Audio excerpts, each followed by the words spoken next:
താലി eternal wedding collections by Chungath jewellery. ഇതെല്ലാം എന്റെ കല്യാണത്തിന് വാങ്ങിയതാ. വാവ്, ഇതെവിടുന്നാ? MV Chacko golden diamonds Angamaly.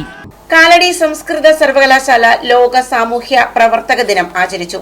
ഇതിനെ തുടർന്ന് കോളേജിലെ വിദ്യാർത്ഥികൾ കാലടി പ്രൈവറ്റ് ബസ് സ്റ്റാൻഡിൽ ഫ്ലാഷ് മോബ് അവതരിപ്പിച്ചു. ലോക സാമൂഹ്യ പ്രവർത്തന ദിനത്തിന്റെ ഭാഗമായി ശ്രീശങ്കരാചാര്യ സംസ്കൃത സർവകലാശാലയിലെ സാമൂഹ്യ പ്രവർത്തക വിഭാഗത്തിന്റെ നേതൃത്വത്തിൽ അലൂമിനി talk, quiz competition, flash mob എന്നിവ സംഘടിപ്പിച്ചു. സാമൂഹിക പ്രവർത്തക വിഭാഗം മേധാവി ഡോക്ടർ ജോസ് ആന്റണി അധ്യക്ഷത വഹിച്ചു. സെമിനാർ ഹാളിൽ സംഘടിപ്പിച്ച പരിപാടിയിൽ കറക്ഷണൽ സെറ്റിംഗിൽ സാമൂഹിക പ്രവർത്തനത്തിന്റെ പ്രാധാന്യം എന്ന വിഷയത്തിൽ തൃശൂർ ജില്ലാ പ്രൊബഷൻ ഓഫീസർ ബെൻസൺ ഡേവിസ് ക്ലാസ് നയിച്ചു. കാലടി പ്രൈവറ്റ് ബസ് സ്റ്റാൻഡിൽ വെച്ചാണ് വിദ്യാർത്ഥികൾ ഫ്ലാഷ് മോബ് അവതരിപ്പിച്ചത്.